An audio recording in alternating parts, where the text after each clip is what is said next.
हजारों खूबियां हैं मुझ में, मगर मजाल है कि अम्मी को एक भी नजर आए। पता नहीं लोगों को इतना कुछ कैसे याद रहता है। मैं एक रूम से दूसरे रूम तक जाऊं तो यही भूल जाती हूँ कि लेने क्या आई थी। इतनी बदवाओं के हसार में रहता है मेरा मोबाइल, फिर भी चलता है, कमाल करता है। मैं सफाइयाँ देने के हक में बिल्कुल भी नहीं हूँ। तल्लुक निभाना है तो अपनी आंखें बंद कीजिए, बस यकीन कीजिए। लोग अपनी बोरियत दूर करने के लिए आपको अजीज रखें तो इसे मोहब्बत समझने की गलती ना कीजिए।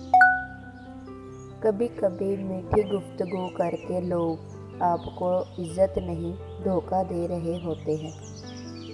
लोग हमें लोगों के खिलाफ करके खुद इन्हीं लोगों से दोस्तियां पाल लेते हैं। आज तुम्हें खाना बनाना नहीं आता था तो बताया क्यों नहीं? मैं सरप्राइज।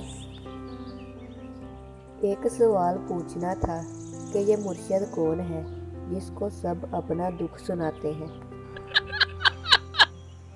मोहब्बत में मुझसे कोई जीतता नहीं, जिद में मैंने कभी किसी को जीतने नहीं दिया। मुझे अपने किरदार पर इतना तो यकीन है, कोई मुझे छोड़ तो सकता है मगर बुला नहीं सकता। बेटियां अपने घर में मेहमान होती हैं और अल्हम्दुलिल्लाह मैं मेहमान बनकर ही रहती हूँ।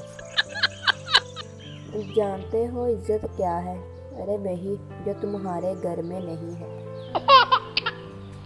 हर एक की तबीयत के मुताबिक नहीं है हम, कड़वे ज़रूर हैं मगर मुनाफिक नहीं हैं हम।